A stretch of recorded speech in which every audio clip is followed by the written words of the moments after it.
먼저 날카로운 여자 목소리가 들리더니 이어서 레몽이 말하는 소리가 들렸다. 넌 날 무시했어. 넌 날 무시했어. 나를 무시하면 어떻게 되는지 가르쳐주지.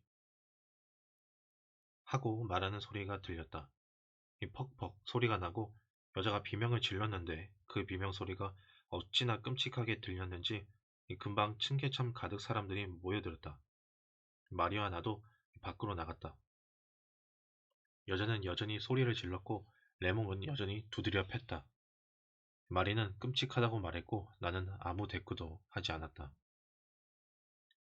그녀는 나에게 가서 경찰을 불러오라고 했지만 나는 경찰을 좋아하지 않는다고 말했다. 그러나 3층에 새들어 사는 백안권과 함께 경찰이 한 명 들어왔다. 경찰이 문을 두드렸지만 이젠 아무 소리도 들리지 않았다. 경찰이 더 크게 문을 두드리자 잠시 후 여자가 우는 소리가 들렸고 레몽이 문을 열었다. 그는 입에 담배를 물고 짐짓 부드러운 표정을 짓고 있었다. 여자가 문으로 뛰어나와 경찰에게 레몽이 자기를 때렸다고 말했다. 이름이 뭐야? 경찰이 물었다. 레몽이 대답했다. 말할 때는 입에서 담배를 빼. 경찰이 말했다. 레몽은 망설이다가 나를 쳐다보더니 이 담배를 빨아들였다. 그 순간 경찰이 두껍고 무서운 손바닥으로 레몽의 얼굴에 따기를 한 대 호되게 올려 붙였다. 이 담배가 몇 미터 저쪽으로 떨어졌다. 레몽은 안색이 변했지만 당장은 아무 말도 하지 않았다. 그러더니 공손한 목소리로 꽁초를 주어도 되겠냐고 물었다. 경찰은 그러라고 하면서 그러나 다음부터는 경찰이 허수아비가 아니라는 걸 알아두라고 하고 덧붙였다. 그동안 여자는 줄곧 울면서 이 사람이 날 때렸어요. 이 사람, 이 뚜쟁이에요. 하고 몇 번이나 말했다. 그러자 레몽이 물었다. 이 경찰관님, 이 법에 그렇게 되어 있나요? 이 남자에게 뚜쟁이라는 말을 해도 된다고요? 그러나 경찰이 그에게 닥쳐 라고 호통을 쳤다. 그러자 레몽은 여자에게 고개를 돌리고 말했다. 두고 봐 요고사. 다시 볼 날이 있을 테니.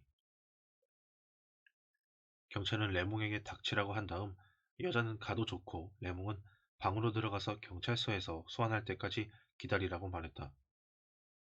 그는 또 레몽에게 그처럼 몸이 덜덜 떨리도록 술에 취했으면 부끄러운 줄 알아야 한다고 말했다. 그 말을 듣자 레몽은 설명을 했다.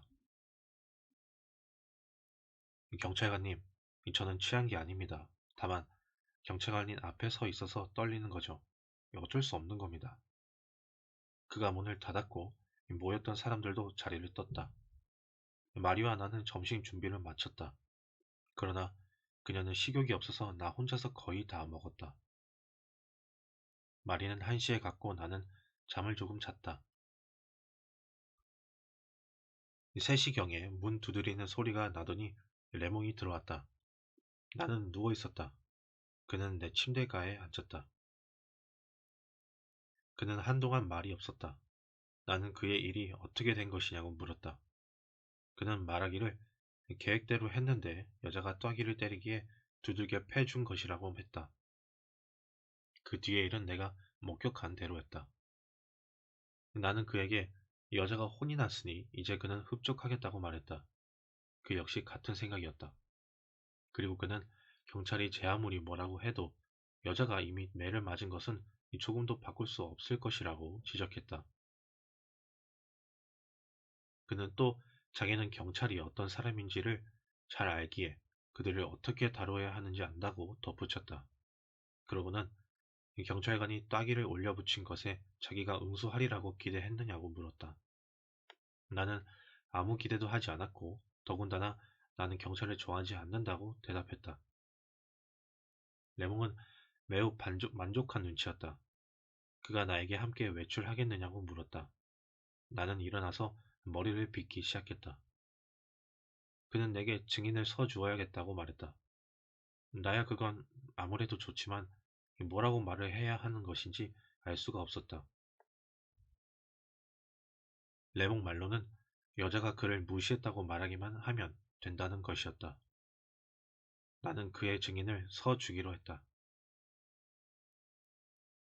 우리는 외출했고 레몽이 내게 코냑을 한 잔 사주었다. 그러고는 그가 당구를 한 판 치자고 했는데 근소한 차이로 내가 졌다. 그 다음에 그는 창녀 집에 가자고 했으나 나는 그런 걸 좋아하지 않는 까닭에 싫다고 했다. 그래서 우리는 천천히 집으로 돌아왔는데 레몽은 정부를 혼내줘서 얼마나 기분이 좋은지 모르겠다고 말했다. 그는 내게 아주 다정스럽게 구는 것 같았고 나는 즐거운 한때라는 생각을 했다. 멀리서 나는 흥분한 표정으로 문간에 서 있는 살라마노 영감을 알아보았다. 가까이 가보니 그는 개를 데리고 있지 않았다.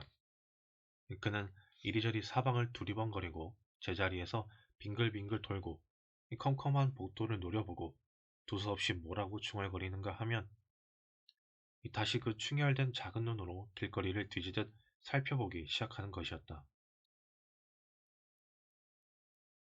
레몽이 무슨 일이냐고 물어도 그는 얼른 대답하지 않았다. 못된 놈, 망할 놈 하고 중얼거리는 소리만이 어렴풋이 들렸고 영감은 계속해서 어쩔 줄 모르고 서성거렸다. 내가 그에게 걔는 어디 있느냐고 물었다. 그는 불쑥 달아나 버렸다고 대답했다. 그러더니 갑자기 수다스럽게 이야기를 늘어놓았다. 오늘도 평소와 같이 연병장으로 녀석을 데리고 갔죠. 이 장터의 가건물들 근처에는 사람들이 많이 있었어요. 도주왕을 구경하려고 잠시 멈췄다 돌아보니 그놈이 없어졌어요. 물론 벌써부터 좀 작은 목줄을 사주려고 생각하고 있었지만 그 망할 놈이 그렇게 없어져 버릴 거라고는 생각도 못했어요. 그러자 레몽이 걔가 길을 잃은 것일 수도 있으니 돌아올 것이라고 설명했다. 그는 수십 킬로미터를 걸어서 주인을 찾아온 개들의 예를 들어 보였다.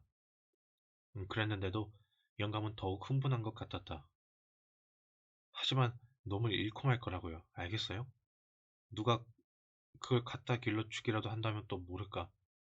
그러나 그건 불가능해요. 그렇게 딱지투성인 걸 보면 누구나 다 질색할 거예요. 경찰이 잡아가고 말 겁니다.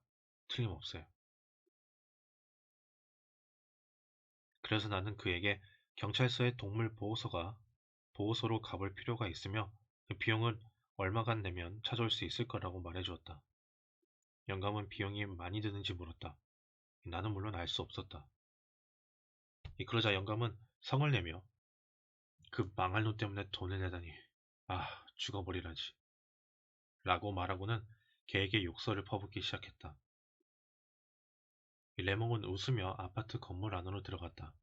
나도 그를 따라 들어갔고 우리는 같은 층의 층계참에서 헤어졌다. 이 조금 뒤에 영감의 발소리가 나더니 그가 내 방문을 두드렸다. 내가 문을 열자 그는 잠시 문간에 서 있다가 말했다.